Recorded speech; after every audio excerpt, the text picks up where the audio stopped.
चक्रपुर। उस चक्रपुर नगर में चक्रध्वज नाम का राजा राज्य करता था। राजा का नाम क्या था? चक्रध्वज। उनकी रानी का नाम मनस्विनी था। उनकी एक बहुत सुंदर राजकुमारी थी, उसका नाम था, क्या नाम था? चित्तोत्सवा। उनके एक पुरोहित था, उसका नाम था धूमकेतु। धूमकेतु। धूमकेतु की स्त्री का नाम था स्वाहा और उनके एक पुत्र था पिंगल।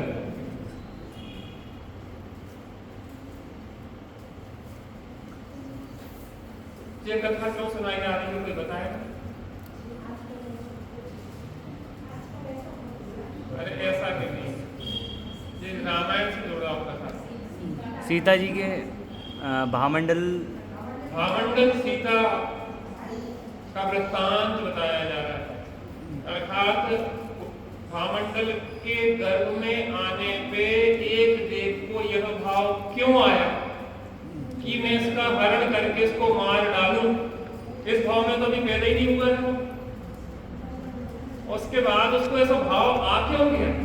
इस बात पे भूत भाव की कहानी सुना रहे हैं कि जो भी होता है अपने ही कर्मोदय के अनुसार होता है। तो पूर्व भाव में ऐसा क्या गलत किया था भामंडल ने कि वह अकारण शत्रु इस भाव में दिखाई दे रहा है। वो कथा सुनाई जाती है।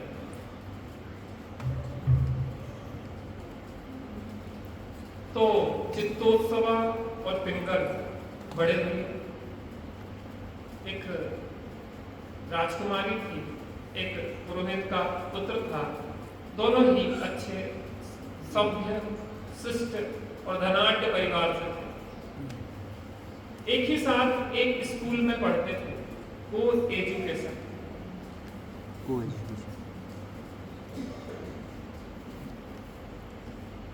यहाँ कहते हैं कि जहाँ पे मक्खन और अग्नि भोगी वो पिघले बिना रहती। ये ऐसा ही स्वभाव है। स्त्री और पुरुष का जहाँ संसर्ग होता है वहाँ पे वासनाएं स्वयं ही पैदा हो जाती है। इसलिए अपनी मर्यादाओं का पालन हमें हमेशा करना चाहिए। आजकल कोई एजुकेशन का जो स्थितियां हैं वह बहुत ही घातक है। बच्चे बताते हैं कि जब तक स्कूल में पढ़ते रहते हैं तो ठीक चलता है, लड़कियों के स्कूल अलग है, 12th तक एक साथ भी है, कहीं कहीं अलग अलग भी है। वहाँ पे ज़्यादा कुछ नहीं होता, साथ में भी हो तो ज़्यादा वो नहीं चलता। लेकिन जब कॉलेज में पहुँचे तो वह पढ़ाई का वो प्रेम ज़्यादा होता है। क्या होता है? क्या होता है? जोर से तो बोलो। प्रेम ज़्यादा। माहौल ऐसा कॉलेज का कर लगे, वहाँ पे जाओगे तो आईफोन चाहिए, क्योंकि वहाँ पढ़ाई थोड़ी ना करना, वहाँ तो दिखाना है। और वो रॉयल एनफील्ड बुलेट। एक हमारे साथ में कल लड़के ने कहा कि कॉलेज में जा रहे हैं, 3.5 लाख की बुलेट खरीदना पड़ेगा। जब 3.5 लाख की बुलेट में और आईफोन लेके जाएंगे तभी तो लड़कियां हमें सब बताते रहते हैं बच्चे। और स्टाइल में जब बुलेट चलाएगा तो एक्सीडेंट नहीं होंगे। स्टाइल में बुलेट चला रहा था तो एक टांग टूट गई, हाथ छोड़ के।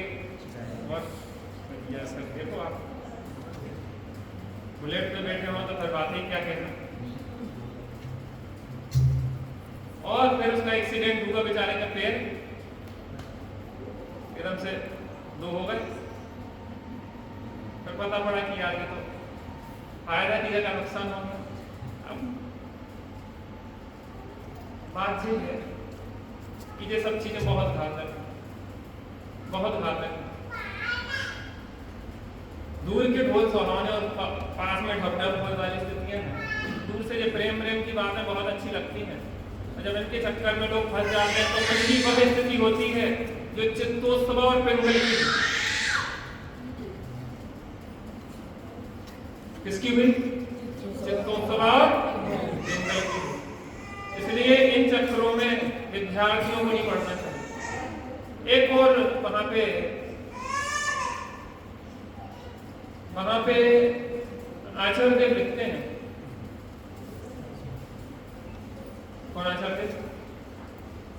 रविशंकर आचार्य, कि जब व्यक्ति प्रेम में पड़ जाता है तो उसका चित्त स्थिर नहीं होता, चंचल हो जाता। आचार्य लिख रहे हैं, क्या लिख रहे हैं? चित्त चंचल हो जाता है, पढ़ाई में मन नहीं लगता है, फिर वो जो उसको पढ़ना चाहिए, सीखना चाहिए, वो सीख नहीं पाता है और डायरेक्शन उसका बदल जाता है। बच्चों होता कि नहीं होता? आपकी एकाग्रता भंग हो जाती। आचार्य लिख रहे हैं, या तो पढ़ाई कर लो या प्रेम में पड़ जाओ। अब दोनों एक ही पाठ जगह पढ़ते थे, एक ही स्कूल में पढ़ते थे, और दोनों में परस्पर प्रेम हो गया। क्या हो गया? प्रेम हो गया। अब दोनों में प्रेम हो गया तो उसने, पिंगल ने चित्तोत्सव का मान लिया, उन्हें लगा कि हाँ इसकी भी मर्जी है, तो दोनों वहां से भाग गए। क्या हो गया? वहां से भाग गए। छोड़ छोड़ करके पढ़ना सब चले गए दोनों करके, इस प्रकार के दुराचार से हुआ सभी को क्लेश विशेष। क्या हुआ? दो लाइन का अर्थ करेंगे। तो हमने क्या किया? पढ़ाई वगैरह सब छोड़ के क्या किया? परदेश चले गए। मैं आपको घटना सुना रहा था कि वो लड़की अपने प्रेमी के लिए भागने वो स्टेशन पहुंची, तो उस एक जो लड़के से वो मोबाइल की सिम निकालने की पिन मांगी थी, तो उसने उसको समझाया थोड़ा। बड़ी प्रसन्न दिख रही थी। तुम्हारी प्रसन्नता, तुम्हारा माता पिता आज खून के आंसू रो रहे हैं। उनकी कितनी बदनामी होगी, वो घर से निकलना उनका दूभर हो जाएगा, जगह जगह टोका जाएगा, और यहां तक स्थिति बन सकती है कि वो आत्महत्या करे। तुम्हारा जीवन तो नष्ट होगा ही होगा, तुम्हारे परिवार का जीवन भी नष्ट हो जाएगा। एक व्यक्ति के गलत कदम से, एक गलत कदम से कितना नुकसान हो जाता है वो खुद विचार नहीं करता। केकई के संबंध में विचार करो कि केकई ने तो यही सोचा था कि भरत रुक जाए, लेकिन भरत के रोकने के लिए जो उन्होंने वर मांगा था उससे कैसी स्थितियां बनी थी, भयावह। और केकई बाद में खुद मनाने गई राम को कि राम, मैंने नहीं सोचा था कि ऐसा भी हो सकता है, मेरा तो इतना सा मतलब था कि भरत रुक जाए, अब तुम वापस चलो। चले माता, मेरा जाना योग्य नहीं है, क्योंकि पिता तो जंगल चले गए दीक्षा लेके, और पिता के वचनों का पालन करना पुत्र का कर्तव्य होता है, इसलिए मैं तो जंगल। भरत को राज्य गद्दी सौंपती है अपने पिता। एक बार जो घटना घट जाती है, फिर उसको दोबारा उस स्थिति में लाना बहुत मुश्किल हो जाता है। हमारे जीवन में जो अस्त व्यस्तता हो जाती है कोई गलत निर्णय से, उसको जीवन भर भोगना और ढोना पड़ता है। जब उस लड़के ने उसको समझाया कि तुम्हारे घर परिवार, तुम्हारे साथ क्या क्या गलत हो सकता है, तुम किसी चालाक व्यक्ति के चंगुल में फंसी हो, उस बच्ची को समझ में आई और उसने सिम को निकाला, उसने निकाल के प्लेटफॉर्म ट्रेन की पटरी पे, और उससे फोन किया कि पिताजी आप चिंता नहीं करो, मैं वापस आ रही हूँ, मैं बहुत भूल में, सुबह का भूला अगर शाम को वापस आ जाए तो उसे भूला नहीं कहते, लेकिन जब वापस नहीं आ पाए इनकी दुर्दशा होना था। और वो जब चले गए, उन्हें भी क्लेश हुआ, परिवार को भी क्लेश हुआ। वहां एक चीज बात आई कि विद्या अध्ययन नहीं किया, कोई प्रकार की कला नहीं थी, तो पैसा कैसे कमाएंगे? आपने पढ़ाई नहीं की, आपने किसी प्रकार की कोई डिग्री नहीं ली, तो आपको पैसा कमाने के लिए योग्यता भी तो चाहिए। आपको कहीं बाहर जाना है, परिवार का पालन पोषण करना है, तो उसके लिए योग्यता चाहिए, और योग्यता नहीं होगी तो क्या करोगे? दरिद्रता में जीवन बिताओगे। पहुंच विराट नगर में उसने मना मार में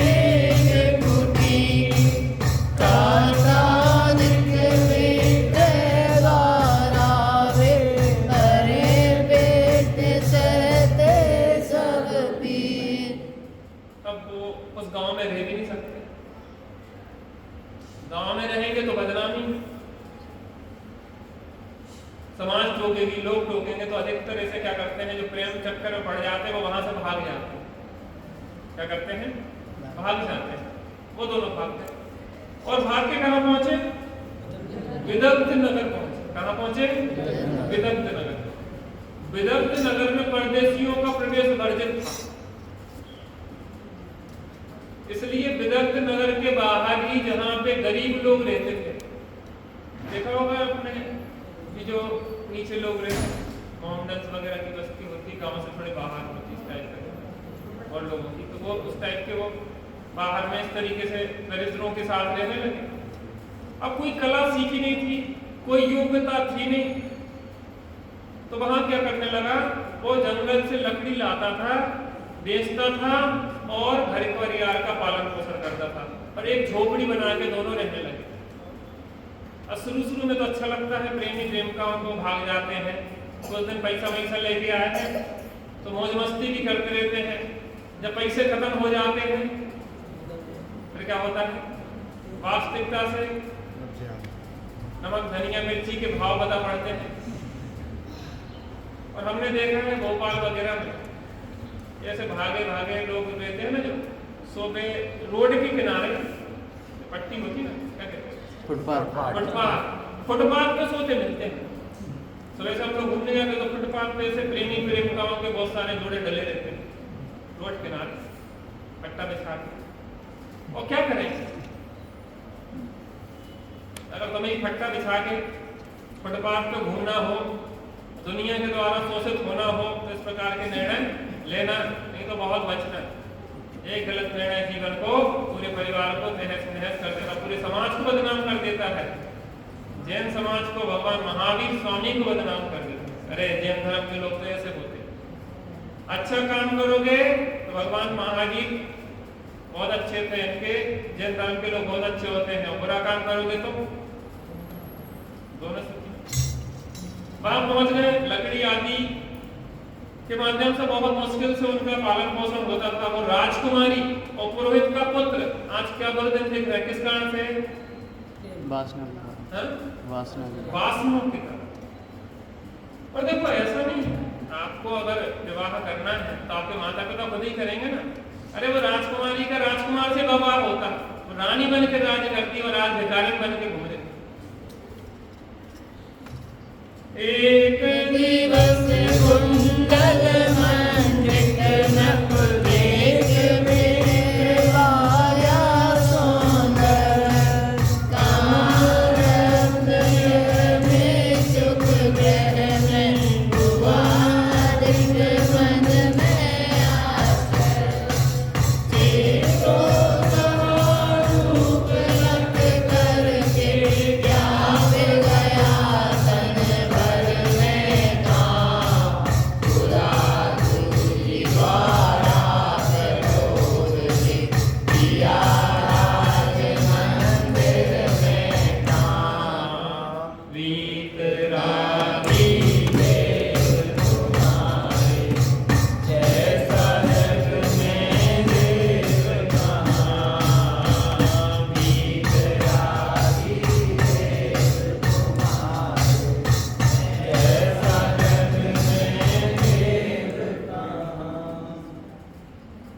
नगर का जो राजा था उसका नाम था कुंडल मंडित।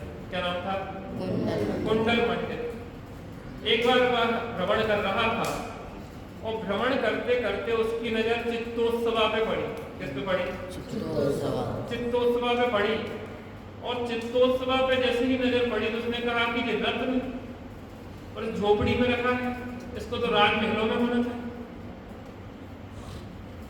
कहाँ होना चाहिए? और उसको उस चित्तोत्सवा पे आसक्त हो गया। कौन? राजा का नाम क्या था? कुंडल मंडित।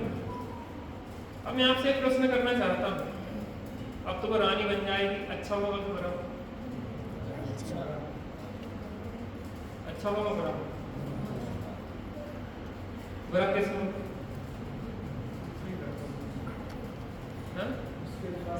बुरा कैसे होगा? अपने यहाँ स्त्री का एक ही पुरुष के साथ वर्ण होता है, दूसरे के साथ भले वह रानी बन रही हो, लेकिन उसने अपने सील को खो दिया है। अब वह रानी भले बन जाए, लेकिन वह अब सीलवान स्त्री नहीं है। आज हम सीता के माता के गीत गाते हैं, उसका कारण है उनका सील। सील ही है हम सबका प्राण, सील से जीवन बने महान। सील ही है हम सबका प्राण, सील सुनो सी मंगल है पुराण, जानो जीवन बने महान। सुनो सी मंगल है पुराण, जानो जीवन बने महान। राजा आसक्त हो गया। जब राजा आसक्त हो गया तो उसने अपनी दासी को भेजा, काय के लिए? प्रलोभन देने के लिए। कहाँ छुट्टियां में परेशान हो रही, राजमहल में रहो आराम से, हम तुम्हें रानी पटरानी बना के रखेंगे। और वो प्रलोभन में आ गए। एक बात तो समझ में आती है कि जिसका चित्त स्थिर नहीं होता है, वो किसी एक की नहीं होती है, वो भटकती ही रहती है। जिसका चित्त स्थिर नहीं है, आज इसके पास तो कल उसके पास, परसों उसके पास, एक तरह से जीवन नष्ट करते रहते। तो वो फिर क्या हुआ, उसने बुलाया और उस राजा के कहने पर उसके पास चली। राज सदन में सुख से दोनों लगे भोगने, नाना भोग हुआ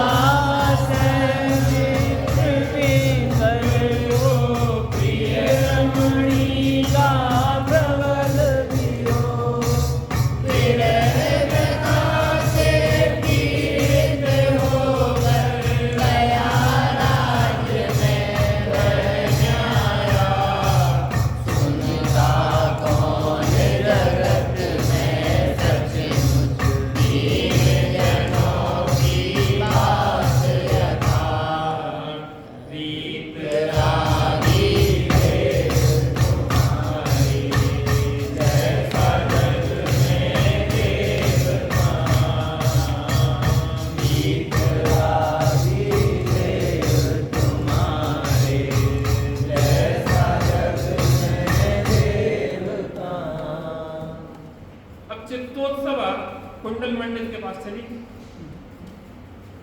अब कुंडल मंडित के पास चलेगी तो नाना प्रकार के भोग भोगने लगे। ये जीवन काय के लिए? भोगों के लिए कि आत्मा की आराधना के लिए? पशु पक्षी भी भोगों को भोग रहे हैं, और हमने अपना जीवन भी अगर भोगों में लगा दिया तो हमने पशु पक्षियों से बढ़ के कुछ कर पाया कि नहीं कर पाया? मनुष्य भाव तो आत्मा की आराधना के लिए मिला था, स्वरूप की साधना के लिए मिला था, और हमने इसको कोड़ियों में बर्बाद कर। किसी व्यक्ति को एक रत्नों की थैली मिल गई, पूरी भरी हुई थैली, और लेकिन उसको परख नहीं थी, तो वो उस थैली के रत्नों को कौगा भगाने में प्रयोग करता। और अंत में पता पड़ा कि हमने पूरे रत्न काय में बर्बाद कर दिए, एक रत्न। लेकिन अंतिम जब वो फेंकने जा रहा था तो एक वहां से जोहरी निकला। उसने कहा क्या कर रहे हो? कहने लगा कौवा भगा रहा है कंकड़ से। कहने लगे कंकड़ नहीं है, ये रत्न है। अरे कहने लगे ऐसे रत्न तो बोरी भर के थे। कहने लगे कोई बात नहीं, जो फेंक दिए फेंक दिए। एक रत्न भी इतना अनमोल है कि तुम्हारे जीवन की पूरी दरिद्रता। जब एक रतन अनमोल है, दुख रत्ना कर कैसा होगा, की चर्चाई है सुंदर, तो वो कितना सुंदर होगा। अब एक रतन अनमोल है। हमने बहुत भाव बर्बाद कर दिए हैं भोगों के लिए, लेकिन अभी भी एक भाव हाथ में है। क्या नाम? सारांश। एक भाव अभी भी हाथ में है। या तो इसको भोगों में लगा दो या आराधना में लगा दो। आराधना में लगाओगे तो बहुत फलीभूत होगा, मोक्ष रूपी फल लगेंगे, और भोगों में लगाओगे बर्बाद हो जाएगा। काना, घोड़ा, पड़ा,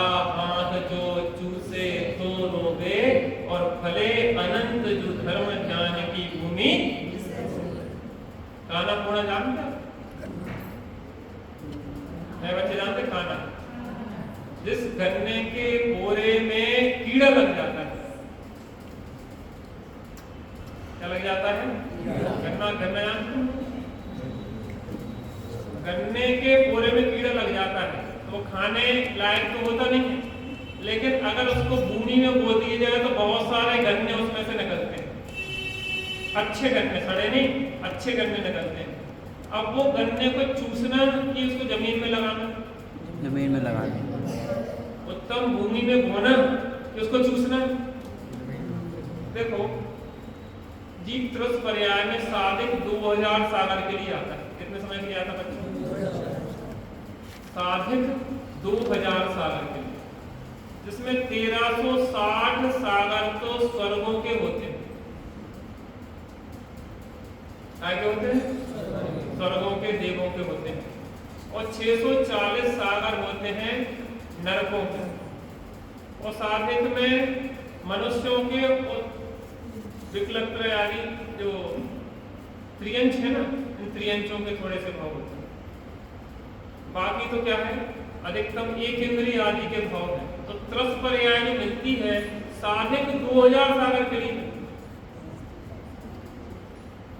उस साधिक 2000 सागर में स्वर्ग भोगों के भोगने का स्थान स्वर्ग, पुण्य के उदय भोगने का स्थान स्वर्ग, पाप का उदय भोगने का स्थान नरक। और ये मनुष्य जो है ना पुण्य का फल भोगने के लिए, ना पाप का फल भोगने के लिए, ये क्या के लिए है? आत्मा की आराधना के लिए। थोड़ा बैठ के तो देखो अंदर में कितना आनंद है। 1360 सागर स्वर्गों के लिए, 640 नरक। कैलकुलेशन सही नहीं करना। 1900 हो गए, 100 सागर से मनुष्य और त्रियंश के बचे। 100 सागर नहीं, 1360 और 640 कितने लिए बच्चे? 2000 हो गए पूरे, 2000 हो गए। कैलकुलेशन सुधार। सही। साधिक में मनुष्य और त्रियंशों के त्रस पर्याय में स्थापना की है। बात ये हो रही है कि आत्मा की आराधना में कैसा आनंद आता है और विषय भोगों में कैसी दुख और पीड़ा होती है। जब दोनों को मिलाते हैं तो हम अपने जीवन को, अगर विषय भोगों में लगा रहे हैं तो हम अपने जीवन को नष्ट कर रहे हैं, और आत्मा की आराधना में लगा रहे हैं तो अपने जीवन को सार्थक कर रहे हैं। अब करना क्या है जी हमारे हाथ में? कुंडल मंडित के पास पहुंच तो गई, लेकिन यहाँ पे उसके पति का बेहाल हो गया। किसका? पिंगल का। पिंगल का। पिंगल घर पे आया, लकड़ी बेच के, और मृगनेनी द्वार तो खोलो। बहुत आवाज लगाई, लेकिन द्वार तो खुला ही था, धक्का दिया तो खुला था। वहां पे कोई नहीं, सुनसान। आवाज लगाता रहा, चित्तोत्सवा कहाँ हो, चित्तोत्सवा कहाँ हो। और जितनी देर होती है उतनी धड़कनें बढ़ती है। और जैसे ही पता पड़ा कि चित्तोत्सवा नहीं है, बेचारा वहीं मूर्छित होके, जिसे अपना सुख पर में दिखाई देता है उसका यही हाल है। हमें ये बताइए, एक पत्नी पति से सुखी है कि अपने से सुखी है? एक पति पत्नी से सुखी है कि अपने से सुखी है? तो उसको सुखी होने के लिए स्त्री का आश्रय लेना चाहिए कि स्वयं का आश्रय लेना चाहिए पति को? और स्त्री को अपना आश्रय लेना चाहिए कि पति का आश्रय लेना चाहिए? और हमारा अगर मन इस प्रकार से चल रहा है कि पर के आश्रय से सुख होता है, तो हम वास्तव में ऐसे दुखी होंगे जैसे पिंगल होता है। पिंगल विरह वेदना में व्याकुल हो था। चित्तोत्सवा कहाँ हो, पागलों की तरह भटकने लगा, जगह जगह आवाज लगाता रहा, चित्तोत्सवा कहाँ चली गई, कहाँ चली गई। अंतोगत्वा राजा के पास पहुंचा। किस राजा के पास? कुंडल मंडित। कुंडल मंडित के पास पहुंचा कि अंत में कौन सहाय होता है? राजा। राजा सहाय होता है। तो राजा के पास पहुंचा न्याय के लिए।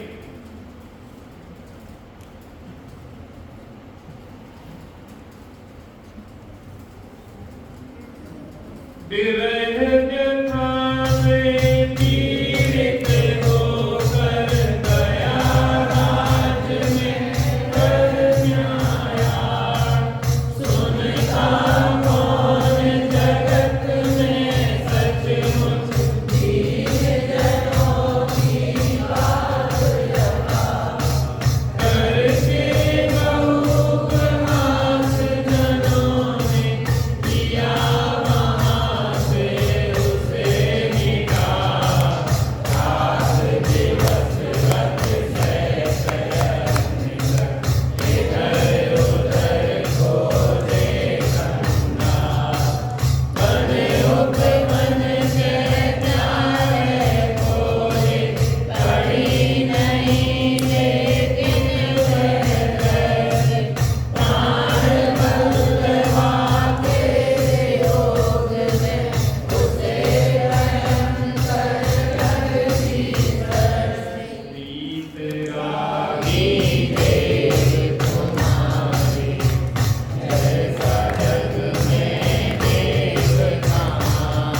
पास ही न्याय के लिए जाया जाता है, लेकिन जब राजा ही अन्याय मार्गी हो तो कौन न्याय करे? राजा ही अन्याय मार्गी हो तो कौन अन्याय करे? कुंडल मंडित के पास में पिंगल पहुंचते राजा, मेरे ऊपर भारी विपत्ति आई, क्या हुआ? मेरी स्त्री का किसी ने हरण कर दिया। अच्छा, तुम्हारी स्त्री का हरण हो गया? उसको सब पता था, लेकिन वो बन रहा। अच्छा, अपने मंत्रियों को थोड़ा सा इशारा कर दिया, इसको थोड़ा सा भ्रमित कर दो, इसमें कि ये परेशान नहीं कर। तुमने कहा कि तुम्हारी स्त्री को मैंने देखा है। अच्छा, कहाँ देखा? मतलब पोदनपुर के मार्ग पे गई है वो, आर्य गांव के संग में जा रही थी। कहाँ जा रही थी? आर्य गांव के संग में जा रही थी। अभी सुकुमालिनी सुंदर है, अभी भोगने का समय है। वो आर्य गांव के साथ बैरागी होके जा रही है पोदनपुर के मार्ग पे, और तुम जल्दी चले जाओ, नहीं तो वो दीक्षा ले लेगी। कहाँ पे थी? राजमहल। उस कुंडल मंडित के राजमहल में थी, और उसको भ्रमित करके वो पागलों की तरह बेतहासा भागा पोदनपुर के मार्ग पे। बहुत खोजा, सुई की तरह खोजा, लेकिन वहां पे चित्तोत्सवा नहीं मिली।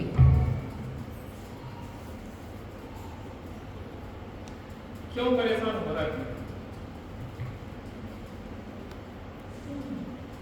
अपन तो नहीं हो गया परेशान। अपने साथ कभी ऐसा हो जाए तो अपन तो परेशान नहीं होंगे।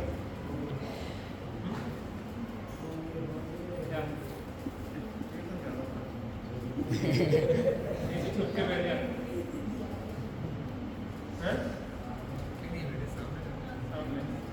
मैं एक तरफ करने पड़ेगा। एक बार क्या हो रहा था, एक व्यक्ति सभा में बहुत बोलता था। इस बार सोचा कि उसको बुलाया नहीं जाए, तो लोगों ने उसको बुलाया। सम्मेलन कमीशन मिलन जो हो रहा था कार्यक्रम, उसकी तो बोलने की आदत थी, तो सबसे पीछे बैठ के जहाँ जूते चप्पल उतरते हैं, बैठ के वहां से भाषण देना शुरू कर दिया।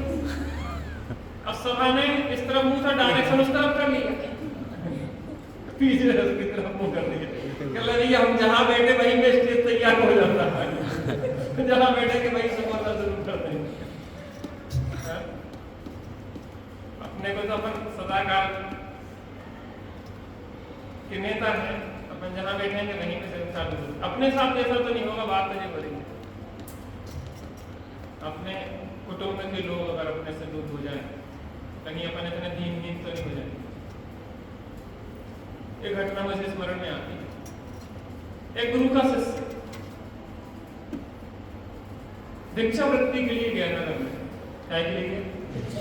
दीक्षा वृत्ति के लिए गया, और एक द्वार पे उसने द्वार खटखटाया और भीख मांगने के लिए उसने एक सुंदरतम कन्या ने द्वार खोला। सुंदरतम कन्या को देख के वो होश अपना खो बैठा, और उससे उसने विवाह के लिए आग्रह कर बैठा। क्या कर बैठा? विवाह के लिए आग्रह कर बैठा, और विवाह के लिए वो तैयार नहीं हुआ, क्योंकि सन्यासी था और मना करे, पुराना जमाना था। विवाह हो गया, विवाह हो गया, और 3-4 बच्चे भी हो गए। कितने? 3-4 बच्चे भी हो गए। एक बार उस नगर में, उस गांव में बाढ़ आई। क्या आई बच्चों? बाढ़ आई, बहुत भयानक बाढ़ थी। और जी अपने 4 बच्चों को टांगे हुए टांगे हुए अपने ऐसे सामने टीला पे खड़े, मिट्टी के टीले पे। अब क्या हुआ कि बाढ़ का पानी तेजी से आ रहा था, तो धीरे धीरे टीला सरकना शुरू हुआ। एक को संभालने में दूसरा बह गया, दूसरे को संभालने में तीसरा बह गया, तीसरे को संभालने में चौथा बह गया, और खुद को संभालने में पत्नी बह गई। अकेला कर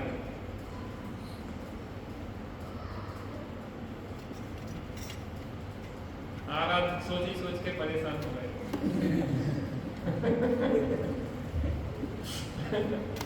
अब क्या होगा? अचानक चिल्लाया, बचाओ। गुरु सामने खड़े थे, कौन खड़ा था सामने? गुरु। कि बेटा चिंता नहीं करो, तुमने एक झपकी ले ली थी खाली। दोपहर का समय था, झपकी लियो, स्वप्न देख लिया उसने। स्वप्न देखने में टाइम नहीं लगता, एक क्षण में कितनी लंबा स्वप्न देख लो। दोपहर का समय था, वो थोड़ा लेट गया था, लेट गया था तो उसने स्वप्न में देख लिया कि विवाह हो गया, विवाह के बाद बच्चे हो गए हैं, बच्चे के बाद बाढ़ आ गई, वो सब कुछ दिख गया है। कहले कुछ नहीं है, जो के त्यों हो, पहले जैसे थे वैसे ही हो। निकेतन, पहले जैसे थे वैसे ही हो कि अब कुछ बदल गया? बाप बन गए कि अभी भी नहीं के प्रेम लगने तो लगता है। बड़ी दुर्दशा है। इसका दुख हमें फील हो रहा है, हो रहा कि नहीं हो रहा? हमारा सब कुछ खत्म हो गया, कुछ नहीं बचा। क्या नहीं बचा? तुम पूरे हो कि नहीं हो? तुम तो पूरे हो, जैसे पहले थे उतनी हो कि नहीं हो? तो तुम्हारा क्या चला? एक झपकी लगी थी, झपकी खुल गई, इतनी सी तो बात है। ये कथाएं, ये बहुत शिक्षाएं देती हैं हमारे जीवन में। उन प्रसंगों से लड़ने के लिए हमें साथ देती हैं कि हमारे जीवन में अगर कभी ऐसी स्थिति आए तो हम जीवन की समस्याओं से कैसे संघर्ष कर सकें। वास्तविक में कहानी में आपने तो मंत्र दे दिया। आचार्यों का मंत्र सर्व विघ्न को नष्ट करने के जो मंत्र हैं, सूत्र, धागा सहित सुई नहीं खोती गिरे चाहे बंद। जिन सूत्र आपके जीवन में पिरोए जा रहे हैं, जीवन कभी भी आप दुखी नहीं होंगे। सीता माता भले रावण के पास नहीं हो तो भी दुखी नहीं हुई, भले जंगल में भटकी हो तो भी कभी दुखी नहीं हुई, क्योंकि यह जिन सूत्र अंजना, चंदनमाला, अनंत मणि, अनंत सरा, जितनी भी सतियां देख लो वहां पे दुखी नहीं हुई, क्योंकि ये जिन सूत्र है। आज पाठशाला शिविर के माध्यम से आप जो शिक्षा ग्रहण करते हैं आपके जीवन को बदलती है। कौन मार्गदर्शन देगा? कई बार जो हम बातें आपसे करते हैं इस प्रकार की नहीं करना चाहते, लेकिन आज ये घटित हो रहा है। हमारे बच्चे इतने जीवन को पतित कर रहे हैं कि कह नहीं सकते, और आज फैशन चल गया, फैशन चल गया, फैशन चल गया। फ्रेंडशिप, बॉयफ्रेंड गर्लफ्रेंड, जो बहुत गंदी प्रचलन, अपने यहाँ बॉय और गर्लफ्रेंड होते,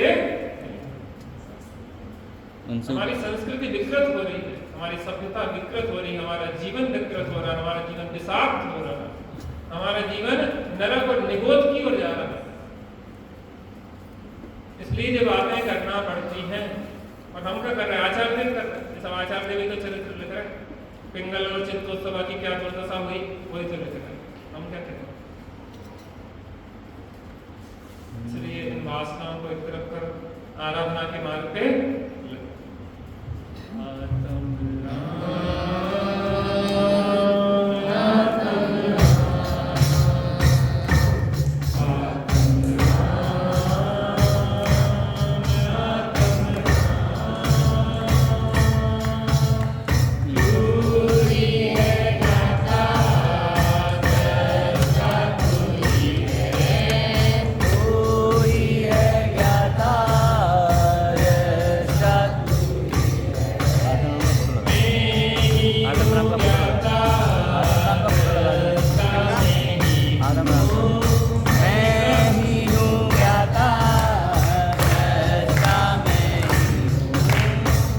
Amen.